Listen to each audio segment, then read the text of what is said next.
I'm Professor Joseph Suarez, Chair of the Department of Sociology at Wake Forest University.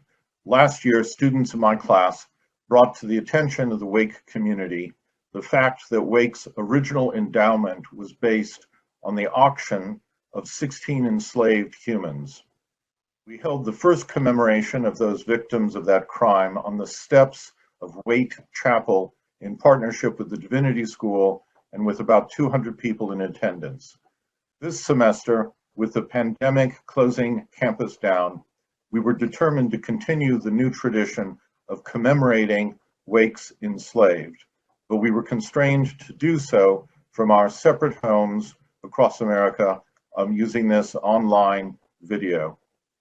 This is Wake's second commemoration of the hitherto invisible enslaved, whose involuntary labor and lives built a foundation for Wake Forest College. On this date, we commemorate the victims and the resistors like Mary, who escaped and ran away from that auction in search of freedom, and not the enslavers who recaptured her so that Wake's trustees could put her back on the auction block. From the beginning, Wake Forest's presidents, faculty, and trustees owned, leased, and sold enslaved humans until the War of Emancipation. Wake's participation in the brutal system of enslavement constitutes a crime, not just from the moral and legal standards of today, but also from the highest moral standards of their day. The enslaved, making up 1/3 of humanity in North Carolina, never stopped resisting, running away, and rebelling against bondage. The power of abolitionism grew relentlessly throughout this period. All U.S. states north of Maryland abolished slavery by 1804. Mexico abolished slavery in 1829. England did so in 1833. Oberlin College, founded at the same time as Wake Forest, was an abolitionist college in Ohio, with blacks and whites in classes together from 1835 forward. By 1860, a majority of U.S. citizens elected the anti-slavery Abraham Lincoln president.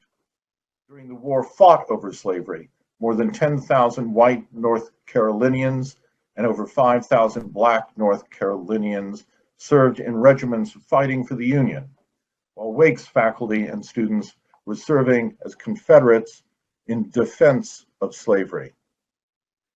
After the War of Emancipation, for nearly another 100 years, Wake Forest functioned as a segregationist Jim Crow college. The first black to receive a degree from Wake Forest was Edward Reynolds from Ghana in 1964. It was not until May 7th, 2019, that the facts of Wake's auction of enslaved humans to enrich its endowment were brought to the attention of our community by undergraduate students in my sociology class on social memory. It took over 150 years for the facts of Wake's crimes against enslaved humans to come out. However, things have sped up since then. At our first commemoration of the enslaved on May 7th of last year, the Slavery, Race, and Memory History Project of Wake Forest University was announced. In July 2019, Wake established the President's Commission on Race, Equity, and Community. In February 2020, Wake's president, Nathan Hatch, at Founders Day convocation, issued an official apology for Wake's role with slavery and made a promise to take progressive steps going forward.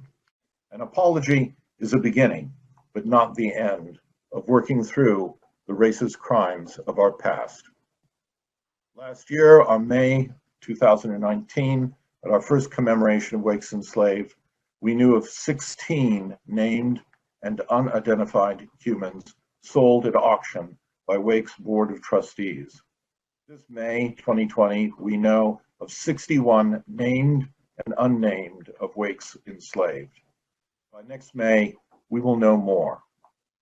Enslavement is a crime that can never be repaid, but bringing out the truth helps us understand the lasting damage done and better prepares us to take progressive steps together to overcome racist social disparities. We understand that these names are what can be found in the records of the enslavers, and they say nothing about the agency of enslaved people in choosing their own names. But with these names, we can begin a process of social memory recovery and reparation. For the sake of a better tomorrow, we remember and recite the recorded names of those whose lives our institution crushed in the past. I am Nisi Myers, class of 2020, reading 8 named and unnamed of Wake's Enslaved.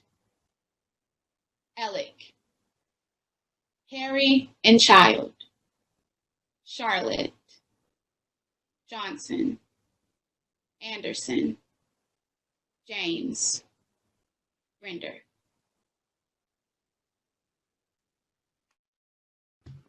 I am Miles Lester, class of 2021, reading 7 named of Wake's Enslaved. Mary, Sarah, Phyllis, Mary, Lucy, Venus, Patience. I am Grace Long, class of 2022, reading 7 named and unnamed of Wake's Enslaved. Mary, George, Murphy, Ted and wife Amy Jones, and 2 children. I am Alexander Holt, class of 2020, reading 8 named and unnamed of Wake's Enslaved. Rose, Martha, Lexi, Mary Sherwood, Aggie and her children, at least 2, but precise number unknown, Miranda. I am Molly O'Shaughnessy, class of 2022, reading 7 named and unnamed of Wake's Enslaved. Harvey, Tom, Venus and Child, Mary, Emma, Lettice. I'm Kelly Starnes, president of the Association of Wake Forest University Black Alumni, reading 8 named and unnamed of Wake's Enslaved. Isaac, Jim, Lucy, Caroline, Pompey, Emma, Harriet, and Child. I'm Gabby Valencia, class of 2023, reading 8 named and unnamed of Wake's Enslaved. Nancy, Mary, Joseph, Harry, Anne and 2 children, Thomas. I am Reverend Willard Bass, Wake Forest Divinity School alumni, reading 8 named and unnamed Wake Enslaved. Mary Harris, David, Anderson, Burton, Eddie, Inez, and 2 unidentified enslaved who died during the construction of the building in 1835.